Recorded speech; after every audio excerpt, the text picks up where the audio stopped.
Bueno, ¿qué nos trae hoy? Nos trae la segunda clase de lo que tiene que ver con marketing para el comercio minorista, ¿no? Yo sé que ya tuvieron una primer clase.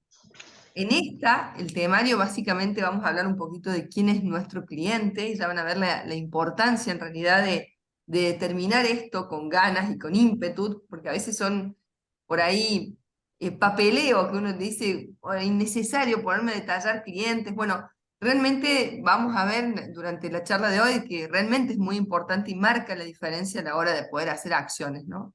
Muchos entienden que el cliente y la definición de cliente simplemente es para aquellos grandes empresas que pueden tener un buyer persona, y la realidad es que no. En realidad que la definición de cliente la puede hacer cualquiera, la puede hacer un comercio súper grande como un microemprendimiento, un emprendedor. Así que bueno, hoy vamos a estar hablando acerca de eso, vamos a considerar estrategias de marketing, vamos a hablar acerca del logo, pero sé que han estado hablando anteriormente acerca de esto. Armar las redes de mi negocio, tengo que estar en todas las redes. ¿Qué tiene de distinta una con otra? ¿En qué me tengo que centrar? Bueno, vamos a hablar un poquito acerca de eso también. Juan nos va a contar mucho acerca del lienzo de planificación en redes y la puesta en práctica de esto, ¿sí? Pero bueno, hoy vamos a arrancar con esto. Si yo les muestro de repente esta pantalla y les muestro un brócoli y una hamburguesa, y yo les preguntara, ¿cuál les parece que es más sabrosa? Normalmente, salvo que en la sala hubiera un vegano o un vegetariano, normalmente la respuesta va hacia la hamburguesa, ¿no? Y de repente vos decís, qué loco, ¿no? Porque sabemos bien que el brócoli tiene vitaminas, que el brócoli tiene muchísimas propiedades, nutrientes, que si estás resfriado te conviene hasta comerte un brócoli antes de que un jugo de naranja por la cantidad de vitamina C que tiene. Y sin embargo, si tenemos las dos opciones, muy probablemente elijamos la hamburguesa. Entonces, muchas veces uno dice, no, bueno, sí, pero porque es más rica, porque, bueno, tiene por ahí condimentos, queso, está todo puesto. Pero nada de esto es casualidad. No nos gusta la hamburguesa casualmente más que el brócoli. La hamburguesa está diseñada desde el momento número uno para que cuando ingrese al paladar tengamos la experiencia perfecta de eso en nuestra boca. Eso no es casualidad. No pasa lo mismo con el brócoli, porque para armar esa hamburguesa había ingenieros estudiando cómo hacerlo. Entonces, volvemos a lo mismo. ¿Qué quiere decir eso? Que para poder largar, ¿cómo puede ser que de repente haya contenidos que son muy buenos, pero no pegan, pero no tengo resultados? Pero mirá, mostré este producto que es buenísimo, sí, pero no pega. Entonces, justamente, está en esto que hablamos al principio de la definición de a quién nos estamos dirigiendo, de pensarlo, de masticarlo, de armarlo de manera que el cliente lo considere sabroso, ¿sí? Es que el contenido que nosotros vayamos a publicar realmente sea relevante y lo considere importante nuestro cliente. Nada de eso va a ser casualidad, ni se va a dar por ósmosis, ¿sí? ¿Ibas a decir algo, Claudio? Sí, hablando de lo que decías recién, que ese producto, esa hamburguesa está pensado por ingenieros, incluso en lo que tiene que ver con el sabor. Tal es así que mi primer salida luego de la pandemia, nosotros estuvimos ahí en marzo del 2020, algunos días de aislamiento y habíamos dejado de salir a comer afuera. La primera vez que salgo es con mi hijo, que vamos a un McDonald's en un barrio que se llama Parque Rodó, que tiene un gran parque. Entonces más o menos había aislamiento. Y cuando probé la hamburguesa, era una bomba de sabor por cómo estaba condimentada. El tema es que mi paladar se había acostumbrado a no salir a comer más.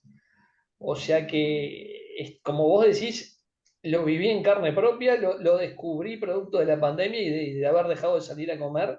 Es una bomba de sabor que, claro, el otro producto que tenés ahí es espectacular, es muy sano, tiene un gran valor, pero bueno, no es lo que mucha gente busca, Pero aún así la gente no lo elige. Entonces, ¿no? si lo pensáramos desde la lógica, no hay lógica. ¿Entendés? Si uno pensara desde la no emoción, ¿no? Desde lo consciente, desde lo cognitivo, no hay lógica que explique esto. Pero sí lo explica el hecho de que esto está estudiado para que a cada uno, eso que te pasó a vos, Claudio, pase todo el tiempo. Y hasta en los mismos niños, que muchas veces ni saben leer, sin embargo la M de McDonald's ya la identifica. Todo eso está fríamente calculado. Ha habido personas estudiando, ha habido personas escribiendo, planificando, conociendo los clientes. Entonces, volvemos a lo mismo, la comparación se da desde una hamburguesa, pero no hay que ser McDonald's, ni Coca-Cola, ni ninguna empresa súper grande para lograr pensar realmente el contenido y lo que nosotros vamos a mostrar como marketing de nuestro negocio. Entonces, ¿para qué les muestro esto? Básicamente para que entiendan que nada es casualidad y siempre hay un trabajo de fondo que apoya a que esto efectivamente sea un éxito. Sí, Si sí, sí. seguimos avanzando, Y yo sí. creo que es una cosa acá que conecta con todo lo que veníamos hablando. Estás un poquitito bajo de volumen, Juan. ¿Ahí se escucha? Perfecto, ahora sí. Decía que creo que está bueno pues, congeniarlo con algo que veníamos hablando hace rato, que es el tema de los productos tractores. La hamburguesa es el gran producto tractor de McDonald's. Y cada local tiene su propio producto tractor, tiene su propia hamburguesa, digamos, que es lo que despierta el deseo, la intención, la emocionalidad y distintas cosas, digamos, en los clientes. Y para mí el secreto está en eso. O sea, fíjense que McDonald's eh, es creo que de las empresas más inteligentes en haber juntado productos tractores. Te juntó la hamburguesa con la Coca-Cola, con las papas fritas. O sea, es tres productos de alta rotación y o sea, alto movimiento. Sí, Claudio. Sí, productos tractores se refiere, Juan, a los productos que te mueven las ventas de otros, los que te hacen llevar gente hasta el local. Nosotros acá en Uruguay, más que tractorial, le llamamos productos ancla, que son los que te mueven la gente con la esperanza después de venderle otros productos que capaz que dan incluso más margen. Muchas veces el producto tractor hasta el margen es menor que en una de esos otros productos, pero hacen a la afluencia de gente. Muchas veces la leche, el pan, la gaseosa, la coca, la cerveza, pueden llegar a ser productos tractores que hacen que de repente la gente vaya al local y que luego, por supuesto, le surja la necesidad de otras cosas.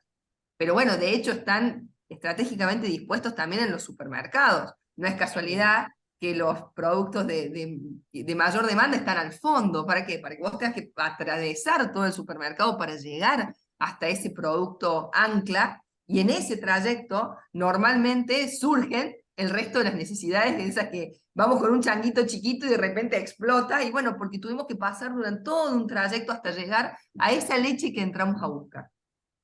Ibas a decir algo, Juan, ¿no?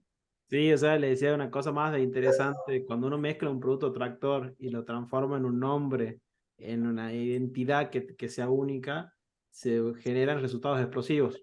El otro día veía la biografía del creador de McDonald's, digamos, y una de las cosas que decía que el aumento más alto de ventas que estuvo fue cuando se creó el nombre la Big Mac, que es el ancla insignia que tiene McDonald's para, o sea, para atraer a la gente a consumir hamburguesas. Que es, digamos, una de las hamburguesas más consumidas, y en Latinoamérica después se lanza Cuarto de Libra, que es la otra que empieza a competir. Pero es tan conocida Big Mac que hay un índice de Big Mac, digamos, de que mide las hamburguesas, de cuánto cuesta cada hamburguesa en el mundo, y eso compara, digamos, a nivel de inflación o cómo qué tan devaluada está la moneda en un país. O sea, para que se den una idea, lo importante es cuando uno identifique ese producto tractor, transformarlo en un icono de la marca, transformarlo, digamos, en algo que tenga un nombre, un simbolismo distinto, le da todavía más fuerza a ese producto y lo transforma en algo único. Bien, que para mí es en esto que lo que dice Chris, es la confluencia de cosas, la confluencia del nombre, del sabor, del pensamiento, del servicio, o sea, de todo eso que hace que vos elijas ese lugar o eso para ir a consumir. Totalmente. Bueno, y acá hablamos un poquito acerca de la cantidad, ¿no? Muchas veces nos centramos en esta situación que vamos a hablar un poquito más adelante acerca de redes sociales. Decir, bueno, tengo que tener muchos seguidores, tengo que alcanzar a mucha gente, porque eso marca el éxito.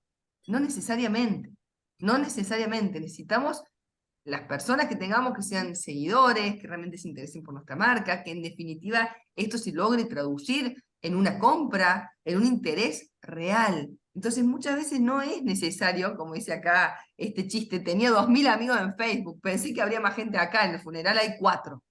¿Sí? Bueno, en lo que tiene que ver con, en lo que tiene que ver con redes sociales para negocios pasa lo mismo.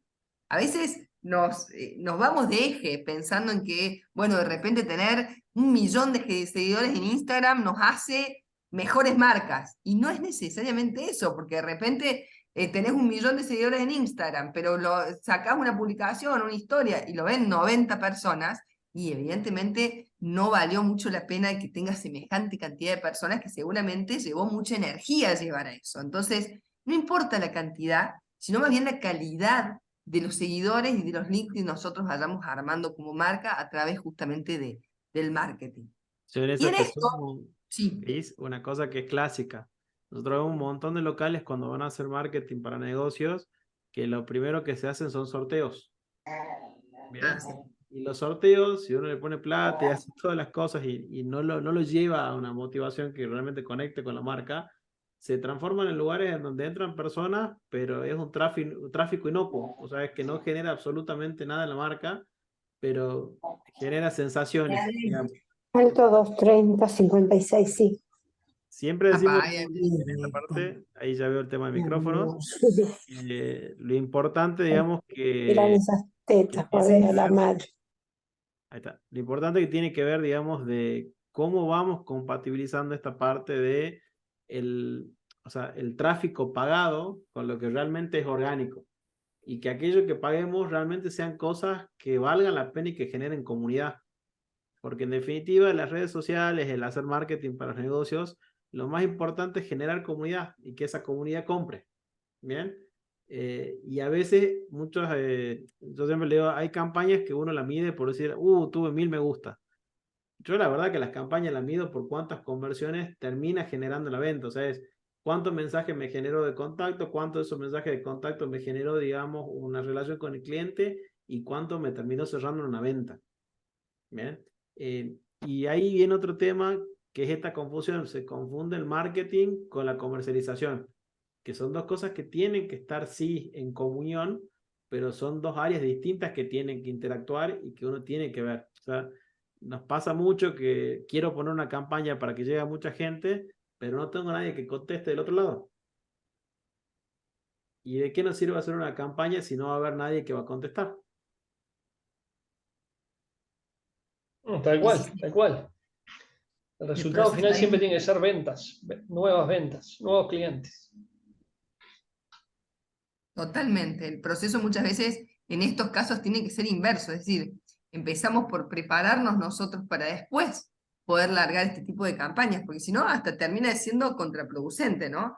Porque ese contacto después ya no se produce, porque generamos desilusión, porque después cuando tengamos el equipo armado probablemente ya hay una conciencia colectiva de que nosotros no respondemos los mensajes. Entonces, qué importante es estar preparados para lograr que todas estas acciones de marketing que uno puede ir tomando realmente las podamos contestar y puedan ser provechosas para el local, para el comercio, para el emprendimiento. Bien. Lo más importante de cualquier acción y fundamentalmente para el rubro en el que estamos es generar el boca en boca. Está probado que el boca en boca genera el 50% más de publicidad que la tradicional. ¿Por qué? Básicamente por dos cosas que son súper importantes. Primero, la confianza.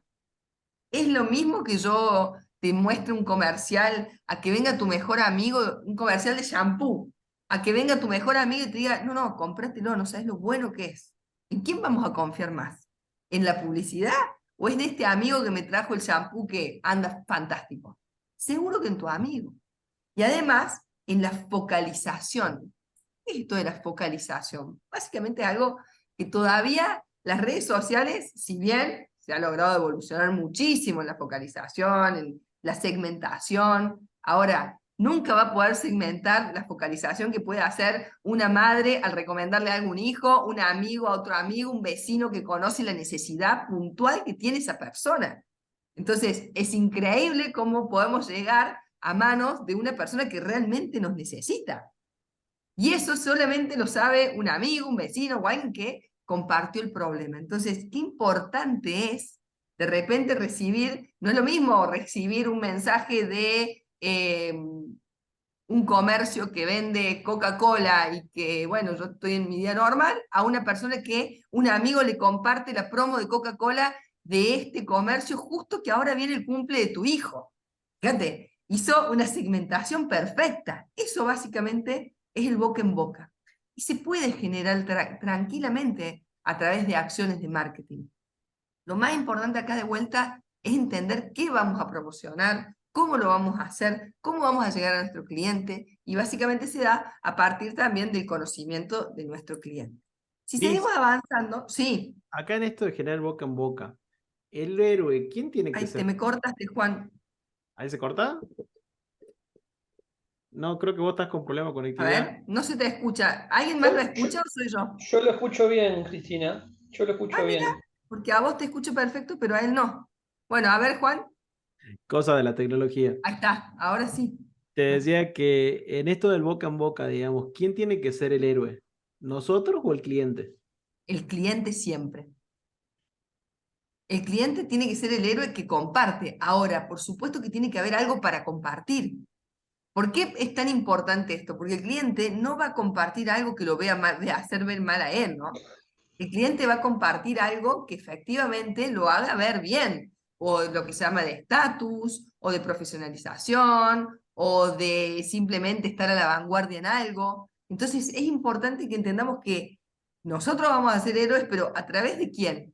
A través del cliente que lo comparte.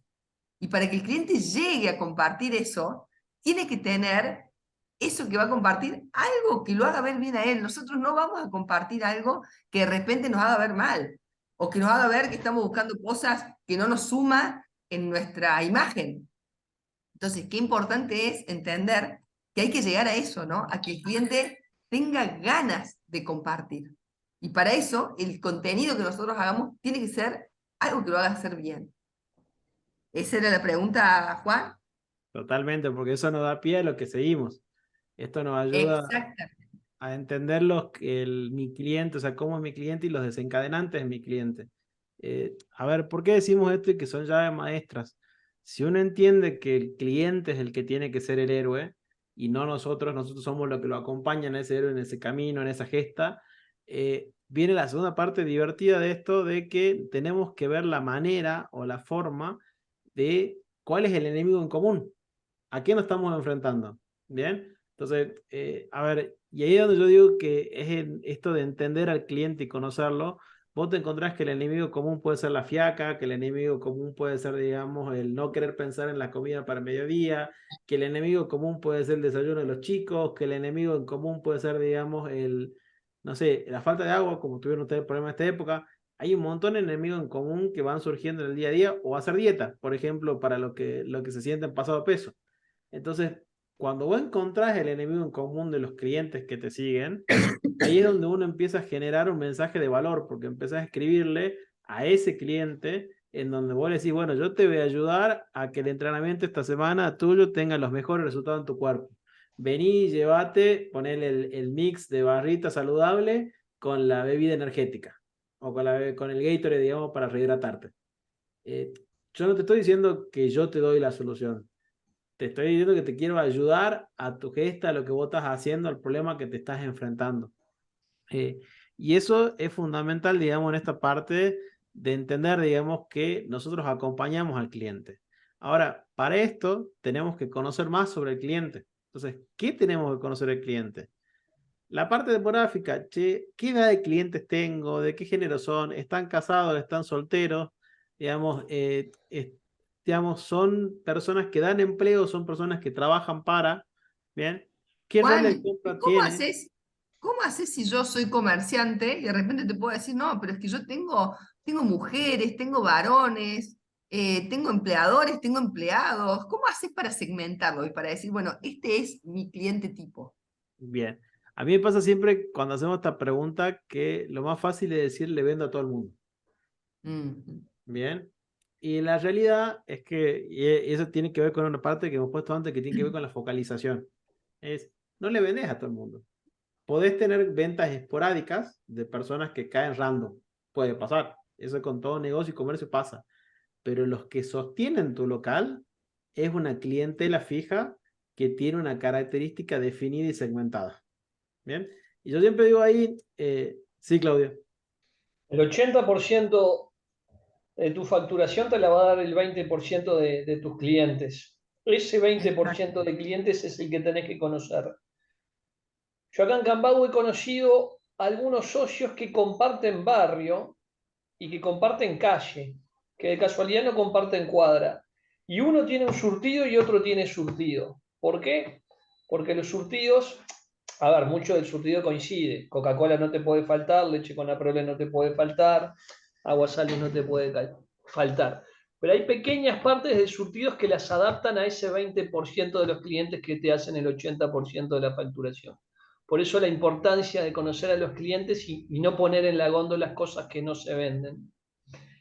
Y de entender qué es lo que tus clientes quieren y darle más espacios a esos productos. Me puedo referir a un jugo con alguna característica muy especial, alguna galletita con una característica muy especial, unos fideos integrales, lo que sea. Pero vos tenés que estar atento a los que te ponen la plata en el bolsillo al final del mes.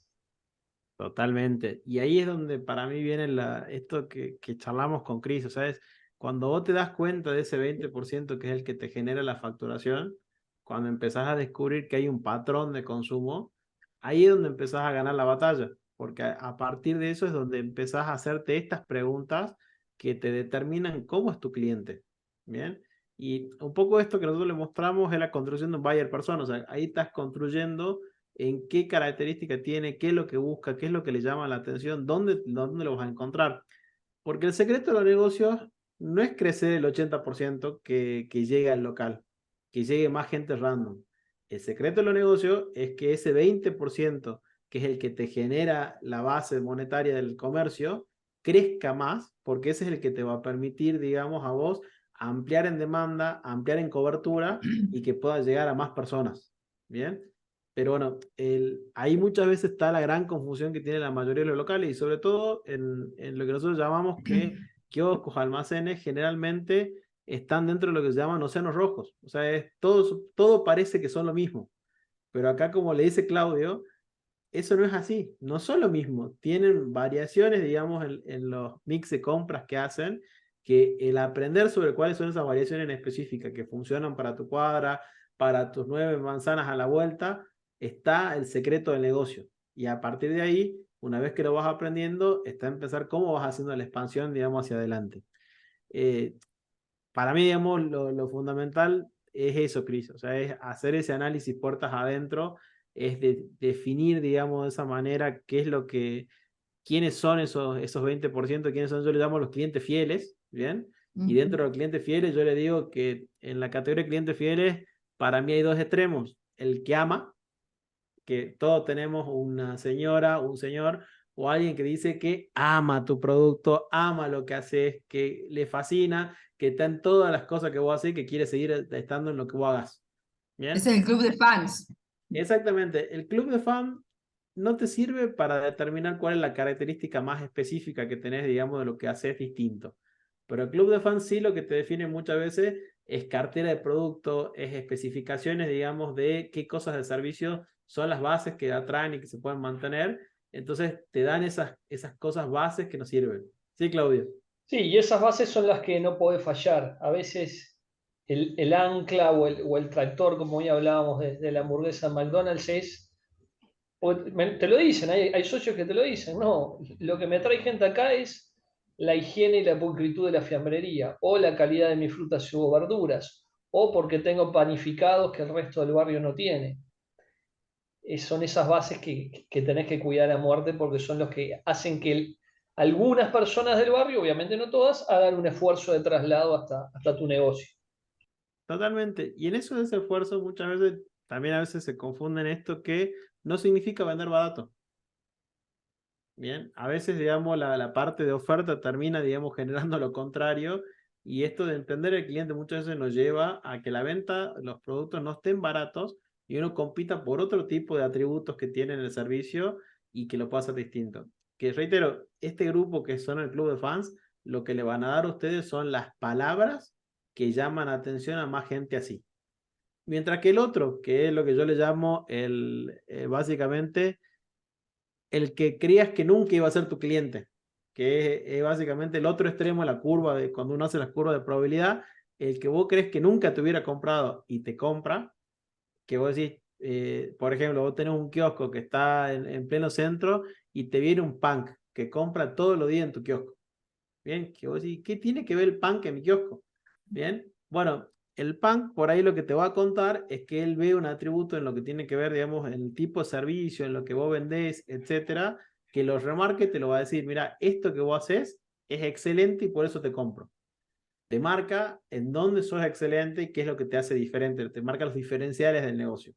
Entonces, para mí dentro de los clientes fieles, esos dos es fundamental conocerlo y fundamental mapearlos, ¿bien? Y yo siempre le digo, esta historia comienza, y ahí viene la otra parte que quiere que diga Chris, comienza con saber el nombre. Entonces, yo siempre bajo acá que cuando nosotros descubrimos el nombre del cliente, o sea que cuando cerramos los ojos y nos acordamos, este es el que más me compra, ahí es cuando empezamos a construir esto de una manera mucho más específica, donde empezamos a darnos cuenta que hay patrones y donde empezamos, digamos, a reconocer cosas que habíamos dejado de lado. ¿Bien? Para mí es muy importante el hacerse esas preguntas, el acordarse de esos nombres, porque te aseguro que cerrar los ojos y te viene un nombre a la cabeza. Y te viene alguien que consumió, que alguna vez, digamos, te contó estas cosas que te estamos diciendo estos dos tipos de clientes. Totalmente, por eso muchas veces decimos la importancia de la comunicación, porque por ahí puede surgir que de repente la persona que hace esta segmentación sea la misma que atiende a diario el local, pero también puede haber situaciones en donde el encargado de marketing no sea necesariamente el que está continuamente atendiendo el local.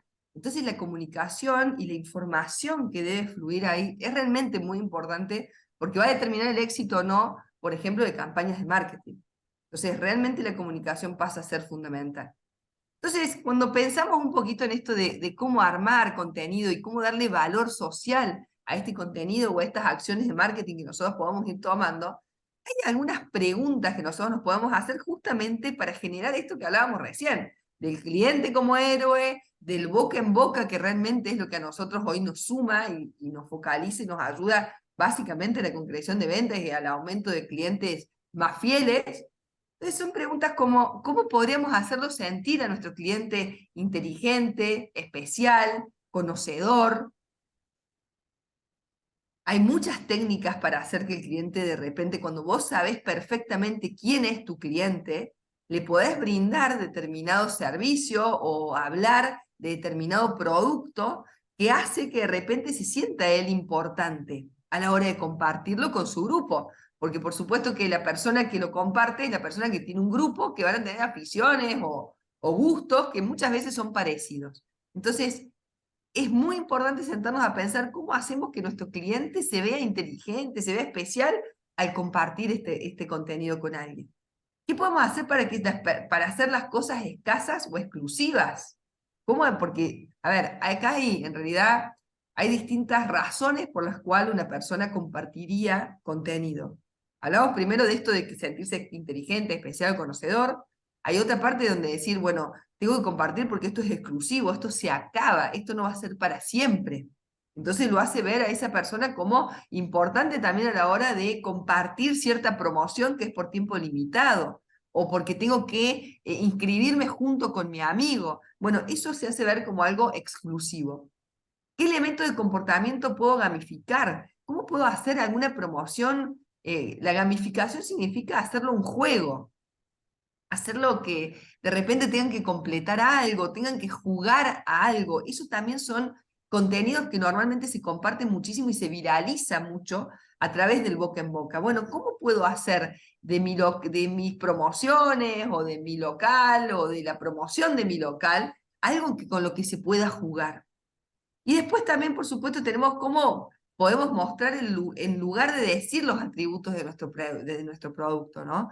Yo creo que la gente no compra un producto por lo que es, compra un producto por lo que hace o por lo que logra o por cómo beneficia, ¿no? En los cursos de venta nos cansamos de decir que el cliente no compra un producto, sino que compra un beneficio. Bueno, ¿cómo podemos lograr mostrar el beneficio de nuestro local o de nuestros productos a través de publicaciones? Bueno, creo que son preguntas que nos tenemos que hacer, que hacen que la imaginación empiece a fluir también y que nos destrabemos muchas veces porque a veces la imaginación tiene que ver con un destrabe, ¿no? De empezar a pensar cosas distintas, cosas que no se hagan a diario. Y también, por supuesto, en esta situación de pensar cosas, también es importante lo que nosotros muchas veces llamamos el benchmarking, ¿no? Mirar la competencia, mirar dónde están parados, mirar qué hacen, porque a veces eso no te desata hacer lo mismo, pero sí te desata cosas que de repente no se te hubieran ocurrido y que son un anexo o algo similar a lo que el resto está haciendo. Sí, Claudio, ibas a decir algo. Estás muteado, Claudio. Estás silenciado. Disculpas, respecto a lo que Ahora. recién decías, Cristina, de que no vendemos productos, de que vendemos beneficios, vendemos valor. Hace un mes más o menos visité una socia, dos socias, que tienen una roticería. Ellas eran empleadas en una roticería, decidieron irse y abrir su propia roticería. Y bueno, al principio las ventas no estaban yendo muy bien, y bueno, las voy a visitar ahí para darle una mano, porque las conocía de cuando eran empleadas de una roticería muy grande, y empiezo a analizar con ellas la comunicación, y eran empanadas, milanesas, tarta, pascualina, y en el barrio en el que estaban había muchas de esas cosas, y lo que traté de hacerles entender, que les dio buen resultado, es decir, miren, no traten de competir mencionando los productos que tienen. Porque aparte ellos venían de una roticería ubicada, pegada a un sanatorio muy, muy grande de este país. Entonces, siguieron con la misma filosofía, insumos sanos, insumos frescos, nada frito. Entonces, cambian la comunicación para hablar de los beneficios de consumir esos productos.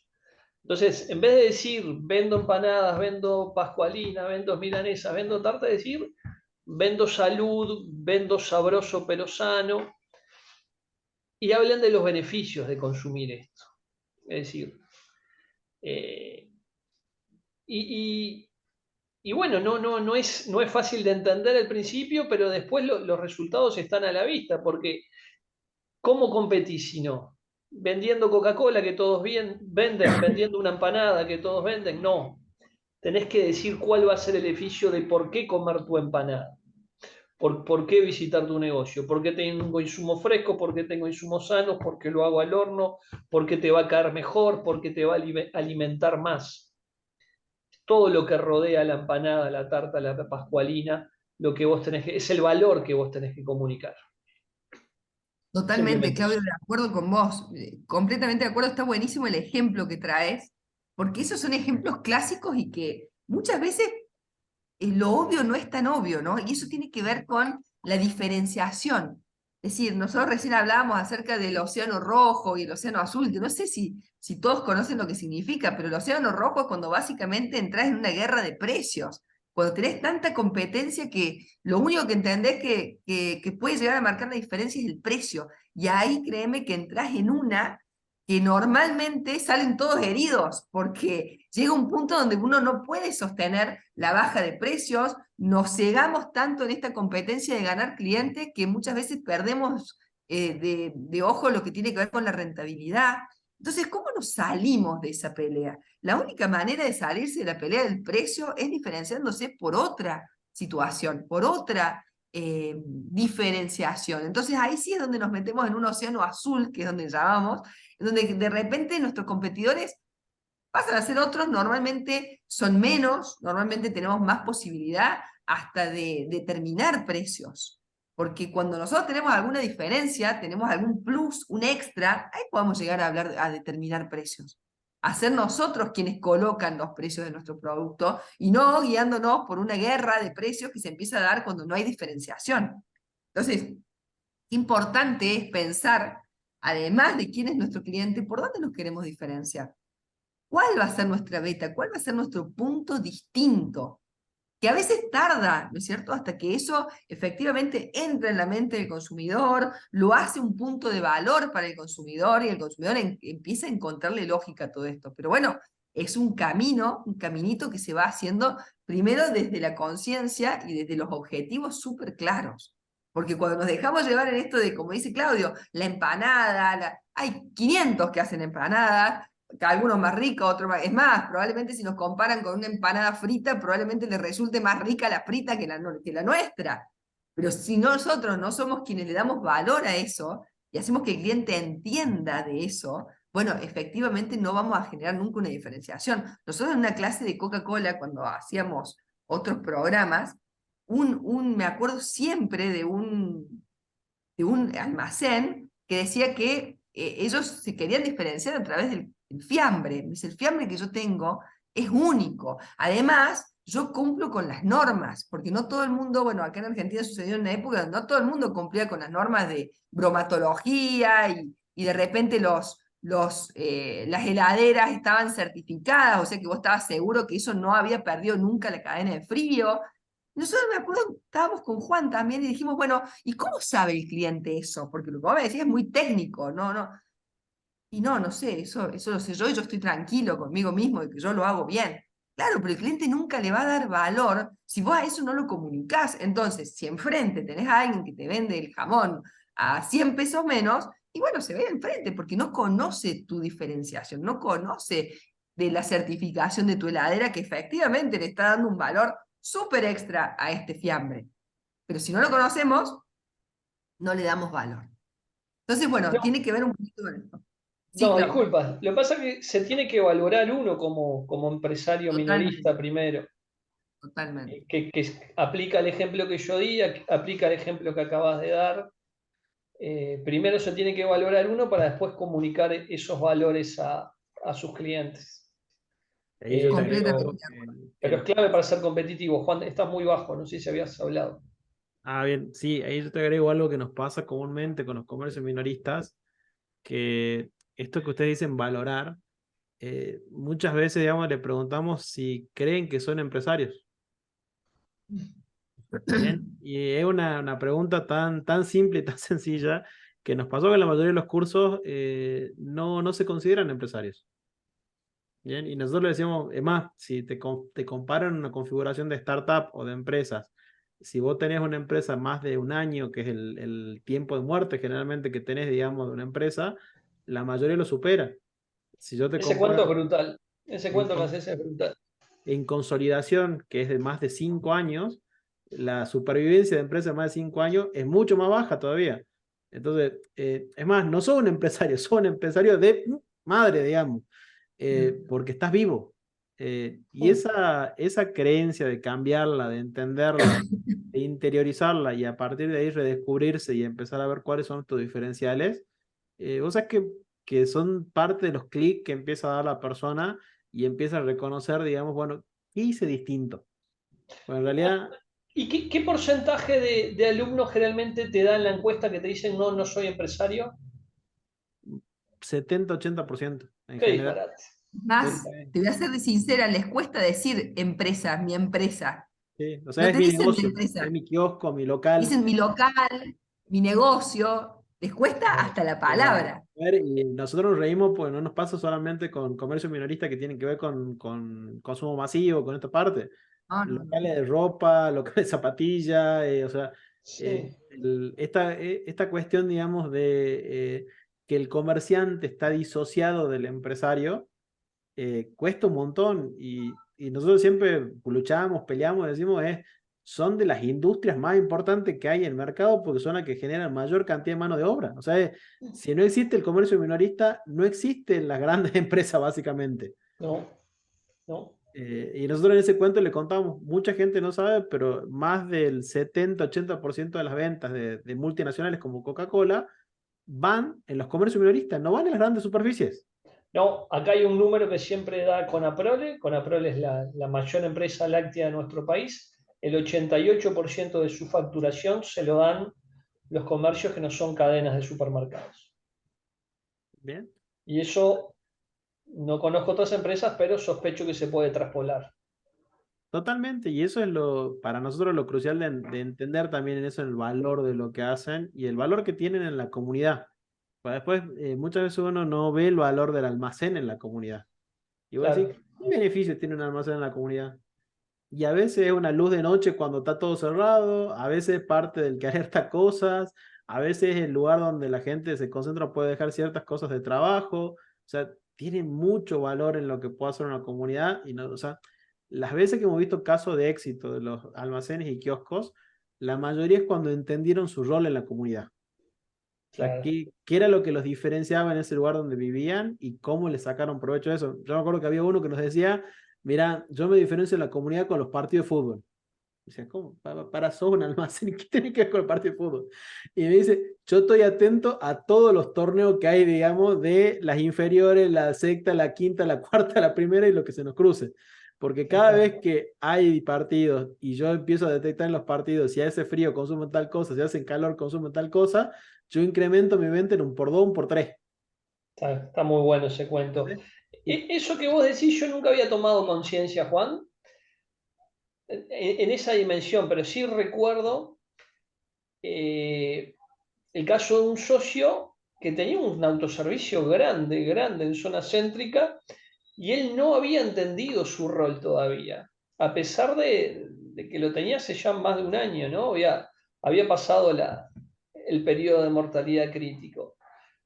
Y me acuerdo que le decía, señor, usted está dando un servicio valioso para el barrio. Está abierto hasta las 11 de la noche. Está vendiendo cerveza muy fría, pues tiene heladeras potentes para vender cerveza muy fría. Usted tiene que cobrar más caro. Y recién cuando entendió que él era un negocio de proximidad, que no podía competir con los precios del supermercado del barrio, de que estaba dando una solución para compras rápidas, fuera de hora, recién ahí valoró más su rol, lo que venimos hablando, y aumentó los precios y empezó a tener una situación un poco más holgada. totalmente, y por eso digo, muchas veces nos pasa que esto de entender el rol, y nosotros lo decimos sobre todo en el comercio de proximidad, es fundamental, porque eso es lo que abre la llave del valor social. Y lo creemos, lo sabemos y lo vimos. O sea, nosotros siempre decimos, tenemos más de 5.000 casos de estudio, debemos ser de las pocas empresas que hasta están en contacto, digamos, con comercio minorista de todas partes. Y cuando vos ves, digamos, los casos de estudio, la característica que lo diferencia es cuando encuentran su rol en el entorno social y en qué se diferencia con ese rol. De ahí puede tomar muchas formas. Nosotros decíamos el kiosco del León, el kiosco del Lorito, el Heavy, que es el kiosco de los metaleros. O sea, encuentran un montón de diversificaciones, digamos, en los almacenes de barrio, pero siempre tienen esa misma historia común, que encontraron algo que los conectaba a la comunidad donde vivían, y eso es lo que le hace explotar la venta por fuera de todo el resto. Este es el que le contaba de los partidos de fútbol. ¿Saben cómo se encuentra él con la demanda de los partidos de fútbol? Donando pelotas en escuelita de fútbol. Claro, muy bueno. O sea, ni siquiera fue por el hecho comercial, donó las pelotas y la gente del club le dijo, sí, ¿no querés venir a vender los productos acá cuando están los partidos? Clean caja, negocio. Bien. Sí, sí. A ver, acá tenemos una cosa que dicen en el chat. Bueno, nos contaban esto, Bernardo dice, si el 80% de las ventas son comercio minorista, estaría en contraposición con que el 20% de los clientes genere el 80% de las ventas. No necesariamente, digamos, a ver, en los casos de grandes empresas no siempre se comporta de la misma manera la ley de Pareto, digamos, y sobre todo en cómo son la distribución en los canales que tienen el tipo de venta. O sea, en este caso, en consumo masivo, se da la característica de que tiene una mayor dispersión de clientes y esa dispersión de clientes le genera más rentabilidad que concentrarlo en un gran jugador. Bien, Pareto no funciona de la misma manera cuando vos ya hablas, digamos, del negocio de consumo masivo. No se comporta en los mismos términos que lo que se comporta en un negocio chico. ¿Seguimos, Chris? ¿Qué tiene que ver su Seguimos carita con Walt entonces. Disney? ¿Qué tiene que ver, no? En realidad vamos a empezar a hablar acerca de los desencadenantes. ¿Qué es un desencadenante? Es básicamente algo que te hace hablar acerca del producto. Y si yo les preguntara, ¿qué creen ustedes? ¿De qué se habla más? ¿De las azucaritas o de Walt Disney World? ¿Qué dirías vos, Juan? Y yo me llevaría por el muñequito que me acabo de comprar esta mañana en McDonald's para mi hijo que en Disney. Si me Vos te llevo guiarías por mi Bien. momento de esta mañana, digamos, de pasar por un McDonald's, Disney me ganó.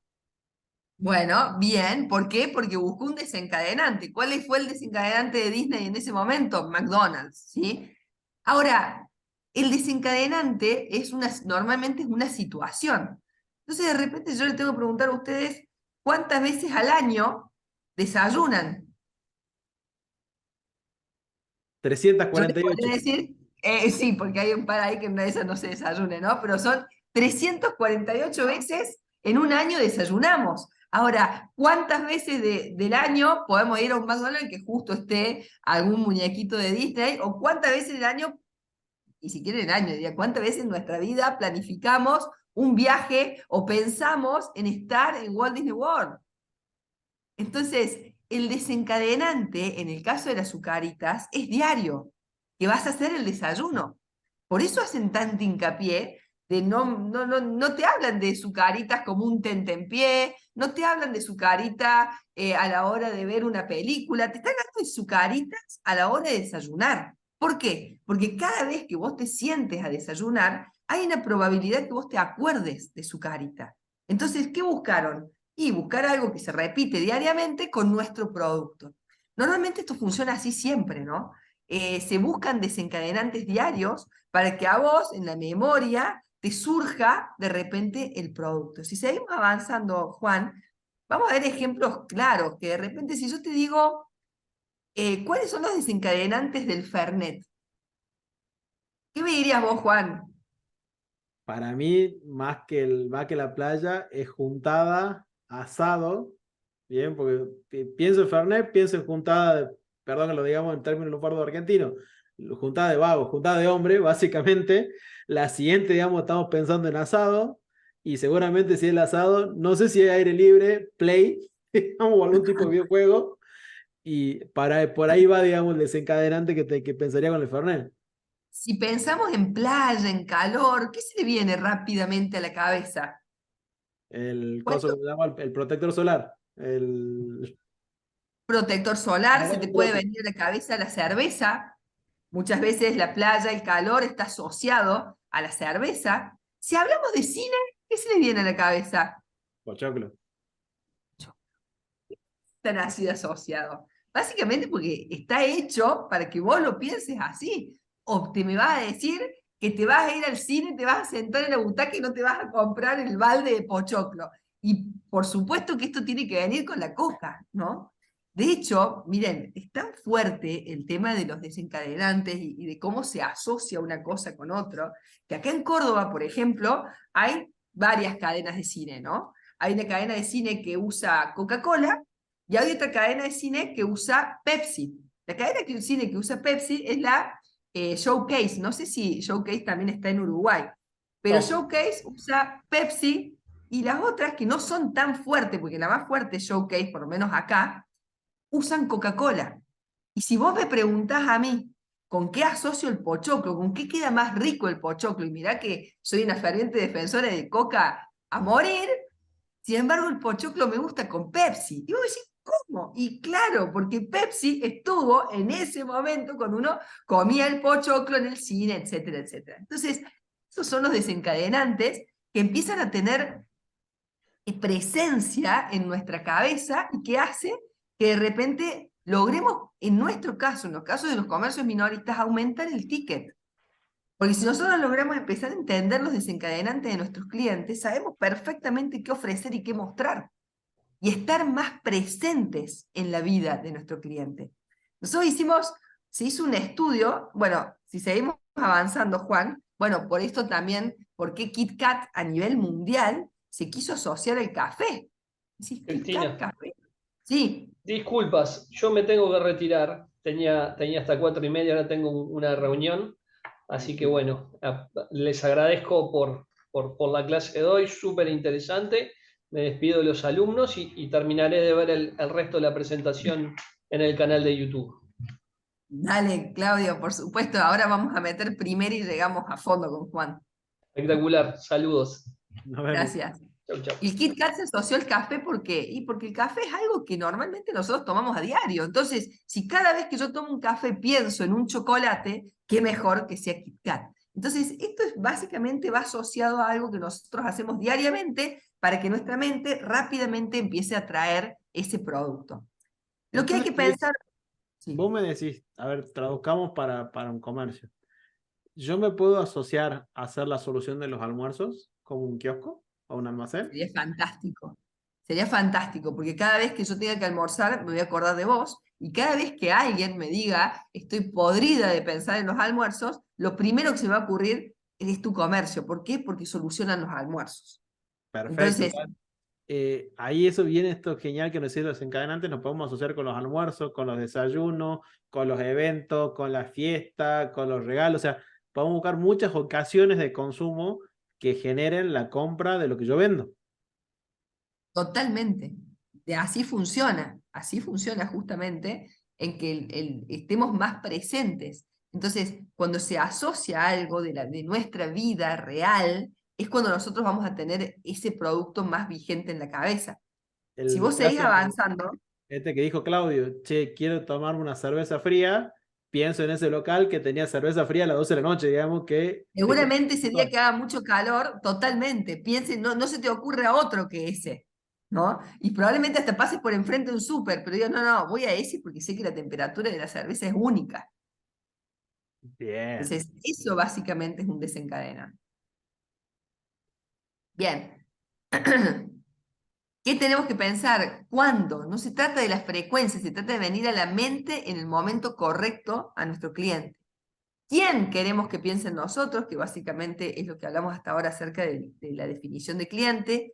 ¿Qué hay alrededor de él en ese momento? ¿Y cómo nos podemos vincular a eso? Por ejemplo, si pasás una diapo más, Juan, hubo un estudio que se hizo que se quería aumentar el consumo de frutas y de verduras durante la jornada escolar. Y se pensaron en dos eslogans. Uno que dice, viví saludable, viví más, viví mejor, comé 5 frutas y verduras al día. Y el otro fue que cada bandeja de comedor debe ir acompañada de 5 frutas o verduras. ¿Cuál eslogan creen que fue más eficiente? ¿Cuál crees, Juan, que fue el eslogan que más pegó y el que logró básicamente el resultado? Me pones en la situación de compromiso, decírtelo con miedo. A ver, Vos decilo, bueno, acá estamos para equivocarnos. el marketinero, lo primero te diría el primero, el de marketing. El marketinero te diría eso, ¿no? Hacelo vivir una situación, hacelo vivir que se va a sentir mejor. Ahora, nosotros, Juan, ¿cuál sería el que recomendaríamos? El segundo. ¿Saben por qué? Porque cada vez que alguien agarre una bandeja, nosotros ahí le estamos dando un momento. Cada vez que una persona agarre una bandeja de comedor, va a pensar en el eslogan de que debería haber 5 frutas y 5 verduras. Entonces el desencadenante es esa bandeja de comedor que probablemente agarran los chicos a la hora de servirse el almuerzo en un colegio. Entonces, fíjense la importancia de estar presentes y que haya un momento. O sea, hay que pensar, ¿qué hace la persona cuando está qué hacen los chicos cuando van a buscar el almuerzo en el colegio? Y agarran una bandeja. Bueno, ¿a dónde hay que asociar eso? Y a la bandeja. Porque hay muchas oportunidades de que la persona, el niño, quien fuera, piense en nuestro producto. Claro, El ahora, otro es un eslogan marketinero, pero no se asocia a un momento específico de la cotidianeidad del día. bajando lo concreto con la gente, esto que decíamos, si el simbolismo no tiene algo físico que lo vincule, algo que cuando vos pienses o cuando te des vuelta lo relaciones, vas a estar en problemas porque nunca vas a estar en la cabeza de las personas. Bien, Totalmente. a ver, si nos vamos a bailar más profundo, si yo quiero ser la solución del almuerzo, debería estar en un imán en la heladera de mi cliente. Ujú. Porque ¿qué es lo primero? Que es una de las cosas que vos haces cuando vos vas a buscar algo que vas a, o sea, que vas a cocinar, ¿qué abrís primero? La heladera. A ver. Es ¿Bien? más, cuando estás pensando en algún delivery, normalmente mirás a ver qué imán tenés en la heladera. Y vos sabés que esa fue una táctica que vi muy pocos kioscos que utilicen el imán como una forma de atraer clientes para el almuerzo. Ujú. O sea, sé que Totalmente. frecuentemente vemos, digamos, heladeras llenas de comercios de comida, pero no vemos heladeras llenas de comercios que nos puedan dar opciones de cocina en tu casa, cocina saludable. Totalmente. Totalmente. Bueno, entonces, la importancia de entender los desencadenantes de cada uno de nuestros productos, o por lo menos nuestros productos más importantes o los más rentables para nosotros. Bueno, Esto yo sé que ustedes lo vieron por encima en lo que fue la clase de marketing de la primera, entonces no vamos a ahondar mucho en lo que son redes sociales, pero en realidad cada red social hay que hablar distinto y no necesariamente en todas las redes tenemos que estar presentes de igual manera, o probablemente haya redes en donde no es necesario siquiera que estemos presentes. Pero es importante que entiendan que cada red tiene un objetivo distinto. Por ejemplo, si nosotros habláramos de café, cuando estamos en Facebook, no tendremos más que decir cómo me gusta el café, porque lo que buscamos mostrar es eso, es lo que nos gusta hacer. Y la gente está acostumbrada a ver eso. Si estuviéramos en Twitter, probablemente hay que decir, estoy tomando un café con @franukis. O sea, la idea es generar hilos y lograr ciertas conversaciones. Si estuviéramos en LinkedIn, nosotros diríamos, soy muy bueno tomando café y hace 10 años que lo hago. Fíjense que estamos hablando de un mismo producto, solamente que en cada red social hay algo distinto para decir. Si estuviéramos en Pinterest, seguramente diríamos, aquí tenés una colección de fotos y recetas de café.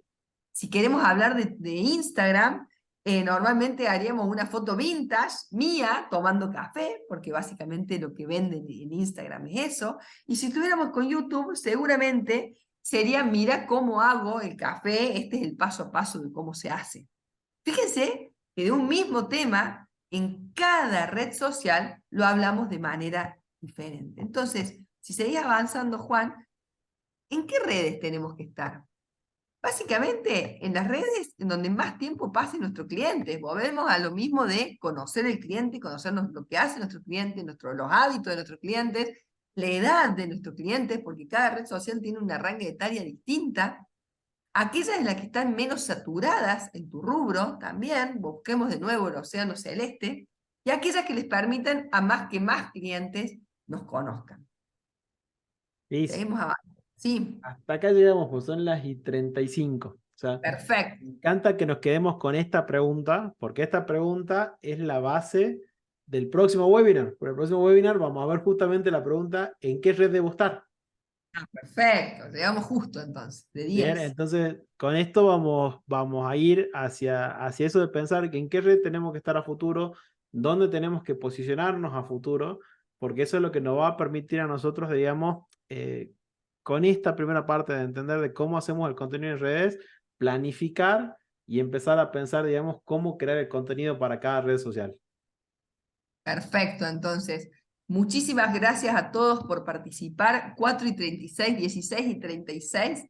Pedimos disculpas por los minutos que nos excedimos, pero bueno, esperamos verlos en el próximo webinar. Francisco, ¿ibas a decir algo? Habías abierto el micrófono. No, simplemente muchas gracias. Muy interesante lo que están diciendo y sí, nos vemos en el próximo. Perfecto. Buenísimo. Entonces, muchísimas gracias a todos y los esperamos. Ahora pasamos con los miércoles acamados cada 15 días, 14 días. Así que no nos vemos la semana que viene, nos vemos dentro de 2 semanas de vuelta para también empezamos ya a tener más tiempos de descanso, digamos, entre clase y clase, para que puedan tener tiempo de reverlas, verlas de nuevo en YouTube, generar más material y empezar a cada vez potenciarlas más y ir desarrollando, digamos, más cosas nuevas para ustedes entre los distintos capacitadores y docentes que tenemos y con la gente de Camado que estamos constantemente pensando en qué es lo nuevo que le vamos a llevar. Así que muchas gracias por su tiempo y esperamos vernos en una próxima clase. Será hasta la próxima. Muchas gracias. Gracias, Cris. Abrazo grande. Gracias, Juan. Hasta la próxima.